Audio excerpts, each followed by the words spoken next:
السلام علیکم ورحمۃ اللہ وبرکاتہ۔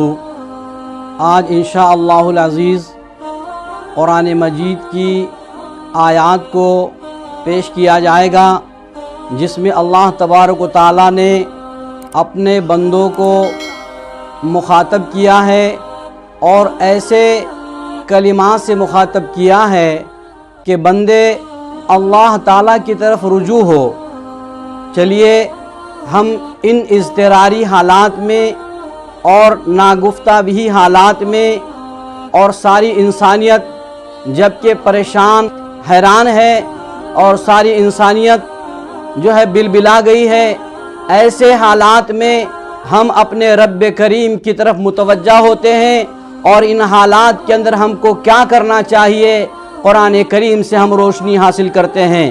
اعوذ باللہ من الشیطان الرجیم، بسم اللہ الرحمن الرحیم 20ویں پارے کی آیات ہے، جس کے اندر اللہ تبارک و تعالیٰ نے اپنے بندوں کو مخاطب فرمایا۔ اعوذ باللہ من الشیطان الرجیم، بسم اللہ الرحمن الرحیم امن یجیب المضطر اذا دعاہ ویکشف السوء ویجعلکم خلفاء الارض اِلٰہ مع اللہ قلیلا ما تذکرون۔ اللہ تعالیٰ اپنے بندوں سے مخاطب ہے، فرمایا بھلا کون پہنچتا ہے بے کس کی پکار کو جب اس کو پکارتا ہے، اور وہ دور کر دیتا ہے سختی اور کرتا ہے تم کو نائب اگلوں کا زمین پر۔ اب کوئی حاکم ہے اللہ کے ساتھ تم بہت کم دھیان کرتے ہو۔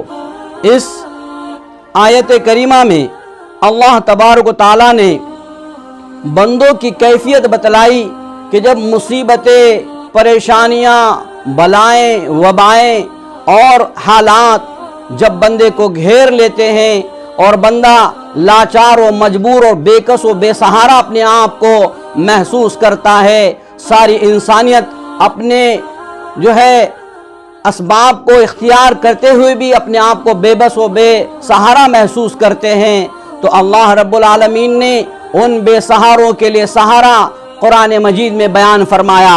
امن یجیب المضطر اذا دعا، کون ہے جو بے کس و بے سہاروں کی دعاؤں کو سنتا ہے، ویکشف السوء، اور ان پر جو سختیاں اور جو حالات و مصائب آئے ہیں ان حالات و مصائب اور وباؤں کو کون دور کرتا ہے؟ اللہ ہی دور کرتا ہے۔ اِلٰہ مع اللہ، اللہ بیان فرماتے ہیں کہ ہے کوئی معبود جو ان سختیوں کو دور کرے؟ بہرحال یہ آیت کریمہ حالات حاضرہ میں ہمیں اس بات کی تعلیم دیتی ہے کہ ساری انسانیت اپنے خالق اور مالک کی طرف متوجہ ہو اور دعاؤں کے ذریعے سے اللہ کی مدد کو اپنی طرف متوجہ کرے۔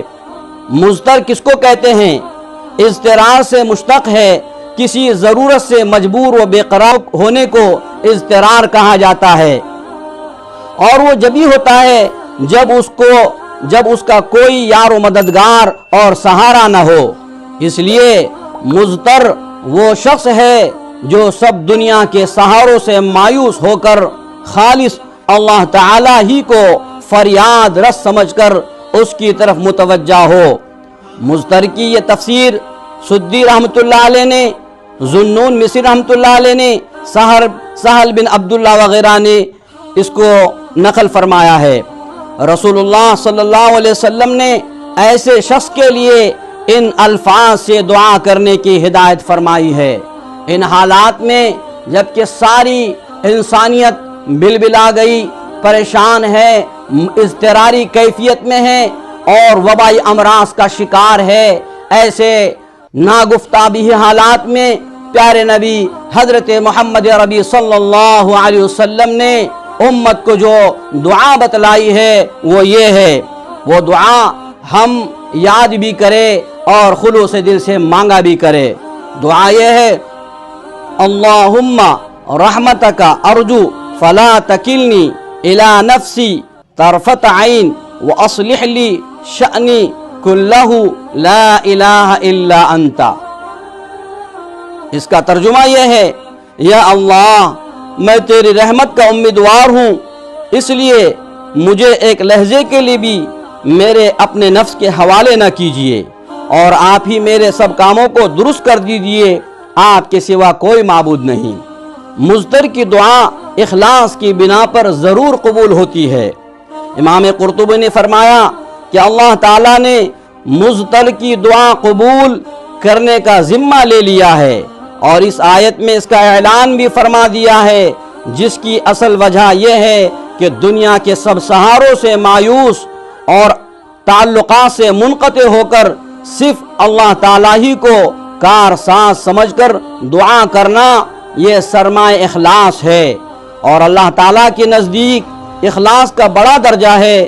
وہ جس کسی بندے سے پایا جائے، وہ مومن ہو یا کافر، متقی ہو یا فاسق فاجر، اس کے اخلاص کی برکت سے اس کی طرف رحمت حق متوجہ ہو جاتی ہے، جیسا کہ حق تعالیٰ نے کفار کا حال ذکر فرمایا کہ جب یہ لوگ دریا میں ہوتے ہیں اور کشتی سب طرف سے موجوں کی لپیٹ میں آ جاتی ہے، اور یہ گویا آنکھوں کے سامنے اپنی موت کو کھڑا دیکھ لیتے ہیں، اس وقت یہ لوگ پورے اخلاص کے ساتھ اللہ کو پکارتے ہیں کہ اگر ہمیں اس مصیبت سے آپ نجات دے دے تو ہم شکر گزار ہوں گے۔ لیکن جب اللہ تعالیٰ ان کی دعا قبول کر کے خشکی پر لے آتے ہیں تو پھر یہ شرک میں مبتلا ہو جاتے ہیں، ناشکری میں مبتلا ہو جاتے ہیں۔ اس آیت کریمہ کے ترجمے میں ہم کو یہ بات صاف طور سے معلوم ہو جاتی ہے کہ اللہ تبارک و تعالیٰ اللہ تعالیٰ کے دربار میں سارے بندے، چاہے وہ کافر ہو یا مسلمان ہو، اضطراری کیفیت میں جب اپنے رب کریم کو پکارتے ہیں تو اللہ تبارک و تعالیٰ ان کی صدا کو سنتا ہے، ان کی دعا پر لبیک کہتا ہے، اور انہیں امن اور عافیت کے ساتھ مصیبت سے نکال لیتا ہے، بھور میں سے نکال لیتا ہے، اور ان کی کشتی کو ساحل نجات کی طرف رواں دواں کر دیتا ہے۔ ایک صحیح حدیث میں رسول اللہ صلی اللہ علیہ وسلم کا ارشاد ہے، 3 دعائیں ضرور قبول ہوتی ہے جس میں کسی شک کی گنجائش نہیں۔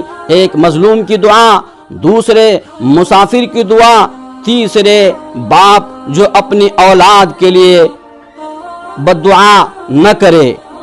قرطبی نے اس حدیث کو نقل کر کے فرمایا، ان تینوں دعاؤں میں بھی وہی صورت ہے جو دعائے مضطر میں اوپر لکھی گئی ہے۔ جب کوئی مظلوم دنیا کے سہاروں اور مددگاروں سے مایوس ہو کر دفع ظلم کے لیے اللہ کو پکارتا ہے، دفع ضرر کے لیے، نقصان سے بچنے کے لیے اللہ کو پکارتا ہے، وبا اور بیماریوں سے اپنے آپ کو محفوظ رکھنے کے لیے پکارتا ہے، تو وہ بھی مضطر ہی ہوتا ہے۔ اسی طرح مسافر حالت سفر میں اپنے خویش و عزیز اور ہمدرد و غم گساروں سے الگ بے سہارا ہوتا ہے۔ اسی طرح باپ اولاد کے لیے اپنی فطرت اور پدری شفقت کی بنا پر کبھی بد دعا نہیں کر سکتا، بجز اس کے کہ اس کا دل بالکل ٹوٹ جائے اور اپنے آپ کو مصیبت سے بچانے کے لیے اللہ کو پکارے۔ امام حدیث نے حضرت ابو ذر رضی اللہ تعالیٰ عنہ کی روایت سے نقل کیا کہ نبی کریم صلی اللہ علیہ وسلم نے فرمایا کہ حق تعالیٰ کا یہ ارشاد ہے، میں مظلوم کی دعا کو کبھی رد نہیں کروں گا، اگرچہ وہ کسی کافر کے منہ سے ہو۔ اگر کسی مضطر یا مظلوم یا مسافر وغیرہ کو کبھی یہ محسوس ہو کہ اس کی دعا قبول نہیں ہوئی تو بدگمان اور مایوس نہ ہو۔ بعض اوقات دعا قبول تو ہو جاتی ہے، مگر کسی حکمت و مصلحت ربانی سے اس کا ظہور دیر میں ہوتا ہے۔ لہذا ہم ایسے ناگفتہ حالات میں اور اس پر مصیبت کیفیت میں اور انسانیت کے انتشار اور انسانیت کے بلبلانے کی حالت میں ہم اللہ تعالیٰ کی طرف رجوع ہو۔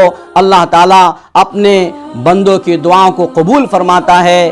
چلیے پیارے نبی صلی اللہ علیہ وسلم نے ہم کو جو دعا بتلائی ہے اس دعا پر مکمل کرتے ہیں۔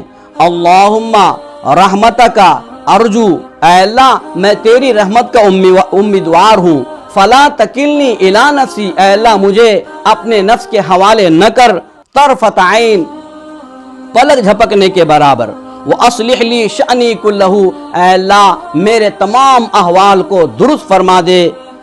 لا الہ الا انت، اے اللہ آپ کے علاوہ کوئی معبود نہیں.